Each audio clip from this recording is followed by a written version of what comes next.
SSC के GK GS series में आप लोगों का फिर से स्वागत है। तो आज का टॉपिक है गुलाम वंश। तो पहला है, गुलाम वंश का संस्थापक कौन था? तो कुतुबुद्दीन ऐबक। कुतुबुद्दीन ऐबक किसका गुलाम था? तो मोहम्मद गोरी का। कुतुबुद्दीन ऐबक ने किस शहर को अपनी राजधानी बनाया? तो लाहौर को। गुलाम वंश को और किस नाम से जाना जाता था? तो मामलूक वंश। किस शासक को लाख बख्श यानी लाखों का दान करने वाला कहा जाता था? तो कुतुबुद्दीन ऐबक को। कुतुब मीनार का निर्माण किस सूफी संत की स्मृति में शुरू करवाया गया था? तो कुतुबुद्दीन बख्तियार काकी के। कुतुब मीनार के निर्माण को किसने पूरा करवाया? तो इल्तुतमिश ने। कुतुबुद्दीन ऐबक की मृत्यु किस खेल को खेलते हुए हुई थी? तो पोलो खेलते हुए यानी चौगान खेलते हुए जो है वो घोड़े से गिर गया था और मर गया था। कुतुबुद्दीन ऐबक की मृत्यु कब हुई थी? तो 1210 ईस्वी में। कुतुबुद्दीन ऐबक का उत्तराधिकारी कौन था? तो आराम शाह था। दिल्ली सल्तनत का वास्तविक संस्थापक किसे माना जाता है? तो इल्तुतमिश को। इल्तुतमिश किसका गुलाम था? तो कुतुबुद्दीन ऐबक का। इल्तुतमिश ने राजधानी लाहौर से दिल्ली कब स्थानांतरित की? तो 1211 ईस्वी में। इल्तुतमिश ने इक्ता प्रणाली की शुरुआत की जिसका अर्थ था तो भूमि का एक टुकड़ा। ये जो है भूमि के एक टुकड़े पर जो है एक आदमी को, लेकिन इसने जो इक्ता प्रणाली शुरू की थी वो स्थानांतरणीय थी। क्या करता था कि वहां पे जो है अपना जो इसने ये बनाया था तुर्कान चालगामी, तो उन लोगों को एक एक भूमि का टुकड़ा देता था और वहां पर मतलब एक तरह से जो है इसे सामंतवादी प्रणाली समझ सकते। 40 तुर्की गुलाम सरदारों का दल चालीसा का गठन किसने किया था? तो इल्तुतमिश ने किया था। चालीसा को किसने समाप्त किया? तो बलबन ने किया। दिल्ली सल्तनत का पहला शासक कौन था जिसने बगदाद के खलीफा से सुल्तान की उपाधि प्राप्त की? तो इल्तुतमिश था, क्योंकि कुतुबुद्दीन ऐबक जो है उसको दास्ता से मुक्त नहीं मिली थी जब वो शासक बना था। हालांकि बाद में जो है उसको इसका जो बेटा था मोहम्मद गोरी का जो उत्तराधिकारी था, क्योंकि संतान तो मोहम्मद गोरी की कोई थी ही नहीं, तो मोहम्मद गोरी का जो उत्तराधिकारी था गयासुद्दीन महमूद, उसने उसे जो है अपना दास्ता से मुक्ति पत्र दिया था। भारत की पहली महिला शासिका कौन थी? तो रजिया सुल्तान थी। रजिया सुल्तान ने किस वर्ष शासन संभाला? तो 1236 में। रजिया सुल्तान का विद्रोह किसने किया? तो बलबन ने नहीं किया। इख्तियारुद्दीन देखो, एक तरह से बलबन ने भी किया था, लेकिन बलबन को इसने एक अच्छे पद पर बिठा दिया था, लेकिन इसके बावजूद जो है इन सभी ने किया था, तो इसलिए ये सभी होगा। बलबन ने किस शासक के अधीन उप प्रधानमंत्री का पद संभाला? तो नासिरुद्दीन महमूद के अधीन, यानी ये जो है नासिरुद्दीन महमूद ये बलबन का दामाद था और पूरे सल्तनत काल में इकलौता ऐसा शासक था जिसकी सिर्फ एक बीवी थी जो कि बलबन की बेटी थी। किस शासक ने लौह और रक्त की नीति अपनाई थी? तो बलबन ने। सिजदा और पायबोस की प्रथा किसने शुरू की? तो बलबन ने। किस शासक ने दरबार में नौरोज मनाना शुरू किया? तो बलबन ने। बलबन का वास्तविक नाम क्या था?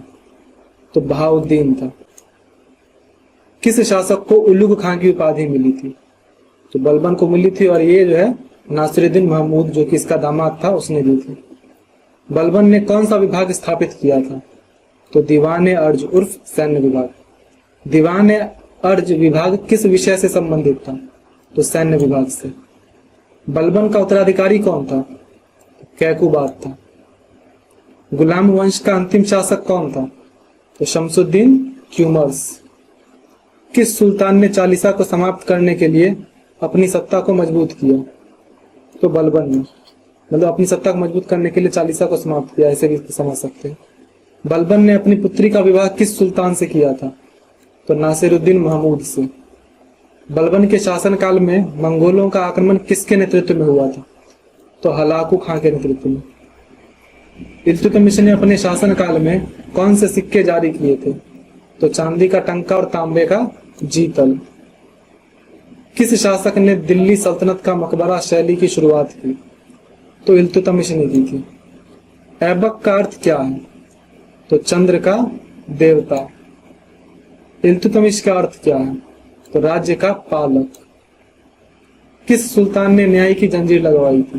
तो हालांकि जो है ये क्वेश्चन गुलाम वंश के सारे क्वेश्चन है, लेकिन न्याय की जंजीर अगर पूछ दे तो इसका जो है जहांगीर ही होगा, इसका इल्तुतमिश नहीं होगा। इल्तुतमिश ने ये किया था कि उसने सिर्फ ये आदेश जारी किया था कि जिसे भी न्याय चाहिए होगा वो दरबार के सामने लाल वस्त्र पहन कर आए, लेकिन जंजीर जैसा कोई कॉन्सेप्ट उसने नहीं लाया था।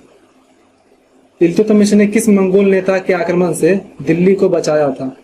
तो चंगेज खां के, क्योंकि चंगेज खां जब आक्रमण कर रहा था तो उसने जलालुद्दीन मंगबरानी पे आक्रमण किया, तो जलालुद्दीन मंगबरानी जो है भाग के इल्तुतमिश के पास शरण के लिए आया, लेकिन इल्तुतमिश ने उसे ये मना करते हुए ये कह दिया कि भारत का वातावरण आपके अनुकूल नहीं है, तो इसीलिए जो है फिर वो भारत नहीं आ पाया और उधर जो है चंगेज खान ने उसे मार डाला। बलबन ने राजत्व का सिद्धांत कहाँ से लिया था? तो फारस से लिया था। तारीख ए फिरोज शाही का लेखक कौन था जिसने बलबन के शासनकाल का वर्णन किया है? तो जियाउद्दीन बर्नी। तबकात ए नासिरी का लेखक कौन था? तो मिनहाज उस सिराज। मिनहाज उस सिराज ने किस शासक को अपनी पुस्तक समर्पित की थी? तो नासिरुद्दीन महमूद।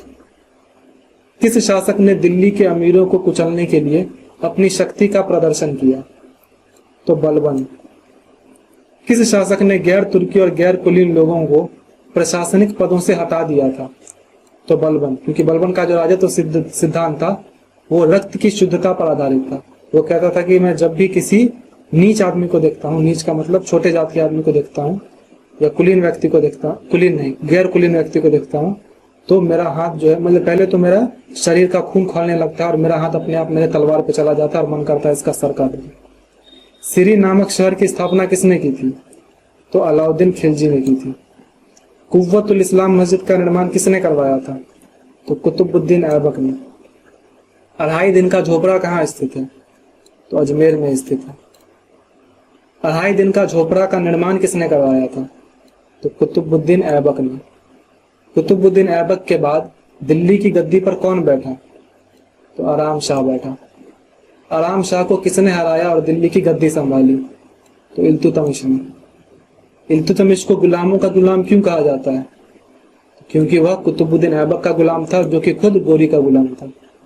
लेकिन इसमें एक ये भी है कि गोरी मतलब कुतुबुद्दीन ऐबक से पहले जो है इल्तुतमिश वो दास्ता से मुक्त हो गया था, क्योंकि जब वो गोरी के साथ जो है उसके एक अभियान में गया था तो उसने बहुत ही अच्छा प्रदर्शन किया था, जिस वजह से गोरी ने कुतुबुद्दीन ऐबक को कहा कि इल्तुतमिश को दास्ता से मुक्त कर दो और ये जो है आगे चल के बहुत अच्छा करेगा, मतलब बहुत उसकी तारीफ की थी।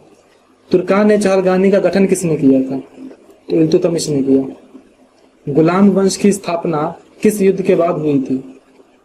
तो तराइन के दूसरे युद्ध के बाद, क्योंकि एक तरह से यही बोल सकते हैं क्योंकि और जो है इस ऑप्शंस में और कोई ऐसा है नहीं गुलाम वंश की स्थापना के लिए, लेकिन मेन तो मुस्लिम सत्ता की स्थापना तराइन के दूसरे युद्ध के बाद ही हुई, तो इसलिए जो है जो भी ऑप्शन में तुम्हें सबसे नजदीकी लगे आंसर वो भी मार सकते हो। इल्तुतमिश ने चांदी का टंका और तांबे का जीतल नामक सिक्के कब जारी किए? तो 1229 ईस्वी में। रजिया सुल्तान ने किस मलिक को अमीर आखूर बनाया? तो याकूत खां को बनाया और इसी के साथ जो है इसके प्रेम संबंध का भी कुछ इतिहासकार उल्लेख करते हैं। रजिया सुल्तान के पतन का मुख्य कारण क्या था? तो वह एक महिला थी, वह तुर्क अमीरों की अधीनता नहीं मानती थी और उसका याकूत खान से संबंध था, तो ये तीनों ही कारण थे। बलबन का मुख्य उद्देश्य क्या था? चालीसा को समाप्त करना, सुल्तान की प्रतिष्ठा को बढ़ाना और मंगोलों के आक्रमण से राज्य की रक्षा करना, ये सभी ही थे।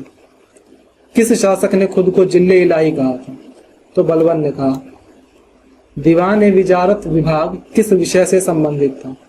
तो ये राजस्व और वित्त से संबंधित था। बलबन ने न्याय के लिए कौन सा विभाग स्थापित किया था?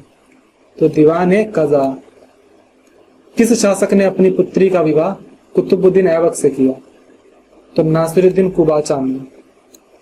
कुतुबुद्दीन ऐबक ने क्या किया? अपनी स्थिति मजबूत करने के लिए नासिरुद्दीन कुबाचा की पुत्री से खुद विवाह किया और अपनी बहन का विवाह ताजुद्दीन यल्दौज से कर दिया था। कुतुबुद्दीन ऐबक ने किस शासक को पराजित कर दिल्ली की गद्दी संभाली थी? तो देखो इसमें से किसी को उसने पराजित करके दिल्ली की गद्दी नहीं संभाली थी। जब मोहम्मद गोरी की मृत्यु हुई तो उसके बाद उसका कोई वैध उत्तराधिकारी था नहीं, तो इसीलिए जो है कुतुबुद्दीन ऐबक को ही मोहम्मद गोरी ने भारत का प्रशासन वगैरह सौंप रखा था, तो इसलिए उसने जो है भारत में जितने भी जगह थे लाहौर वगैरह, उन सब पर उसने शासन करना शुरू कर दिया और बाद में धीरे धीरे अपना साम्राज्य बढ़ाया। बाकी बात करें ताजुद्दीन यलदौज और नासिरुद्दीन कुबाचा की, तो ताजुद्दीन यलदौज को तो गजनी में मिल गया था अपना जगह, और नासिरुद्दीन कुबाचा को जो है सिंध और मुल्तान के प्रदेश मिल गए थे। तो ये दोनों भी अपने अपने जगह सेटल थे, तो इसलिए होगा इनमें से कोई नहीं। कुतुबुद्दीन ऐबक को किस शासक ने सुल्तान की उपाधि दी थी?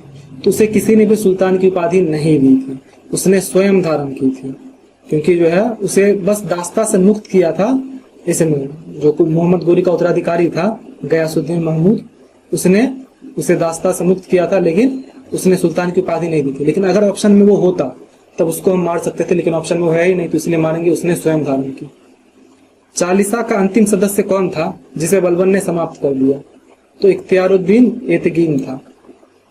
किस शासक ने अपने विरोधियों के प्रति कठोर नीति अपनाई? तो बलबन ने रक्त एवं लौह की नीति। बलबन ने अपने बेटे मोहम्मद खान की मृत्यु पर किस कवि को संरक्षण दिया था? तो अमीर खुसरो को। गुलाम वंश के किस शासक ने इल्तुतमिश की पुत्री से विवाह किया था? तो 1 मिनट,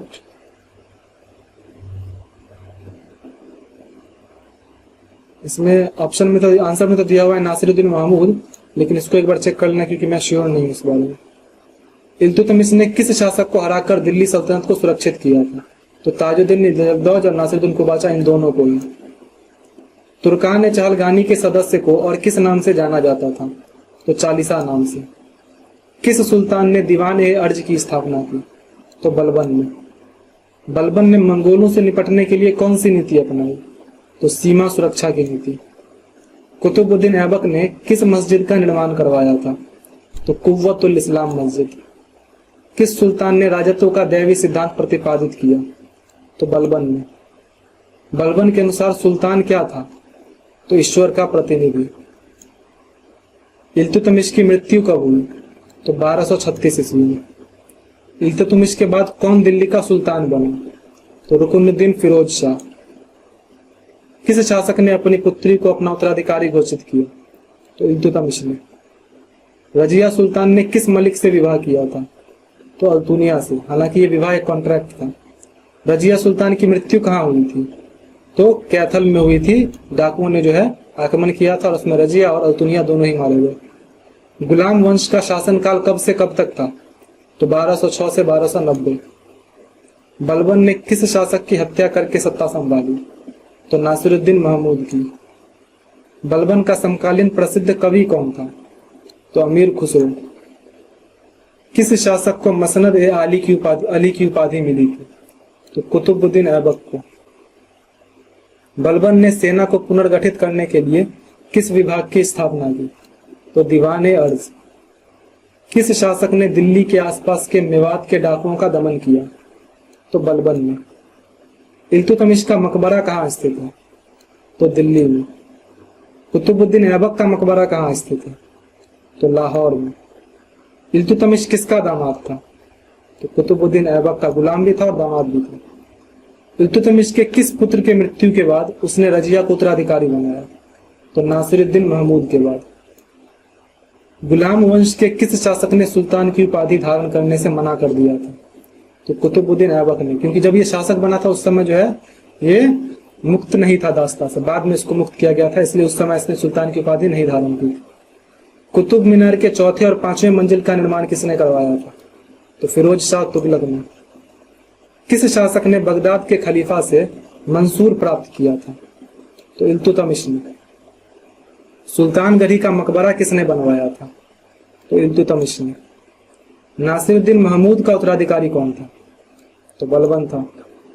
बलबन ने मंगोलों से दिल्ली की रक्षा के लिए कौन सा किला बनवाया था? तो उसने इन तीनों में से कोई भी किला जो है, पहली बात तो इस दोनों का किला तो वो बनाया ही नहीं। लाल महल उसने बनाया भी था तो उसने मंगोलों से दिल्ली की रक्षा के लिए नहीं बनवाया, इसलिए उपरोक्त में से कोई नहीं हुआ। लाल महल में जो है आगे चल के राजाओं का राज्याभिषेक होता था, जैसे कि इसका अलाउद्दीन खिलजी का राज्याभिषेक जो है वो लाल महल में हुआ। गुलाम वंश के किस शासक ने बगदाद के खलीफा को अपना सर्वोच्च शासक माना था? तो इल्तुतमिश ने। इल्तुतमिश ने किस शासक को हराकर दिल्ली की गद्दी संभाली थी? तो आराम शाह को। आराम शाह को। दिल्ली सल्तनत में सिजदा और पाबोस की प्रथा को किस शासक ने समाप्त किया था? तो देखो इसमें थोड़ा सा जो है मतलब ये पैराडॉक्सिकल लगता है, क्योंकि शुरू तो किया था इसे बलबन ने, लेकिन उसके बाद एग्जैक्टली इन चारों में से किसने समाप्त किया था ये बताया नहीं जा सकता है। लेकिन बुक में आंसर दिया गया है इल्तुतमिश, जो कि मुझे सही नहीं लगता है। लेकिन फिर भी अगर देखा जाए तो किसने समाप्त किया था, तो मुझे जहां तक लगता है मोहम्मद बिन तुगलक होना चाहिए, लेकिन मैं श्योर नहीं हूं। बलबन के दरबार का मुख्य दरबारी इतिहासकार कौन था? तो जियाउद्दीन बरनी था। तो इस तरह से हमारा गुलाम वंश समाप्त होता है। आपका जो भी स्कोर हुआ कमेंट कर दीजिए एंड मिलते हैं नेक्स्ट वीडियो में।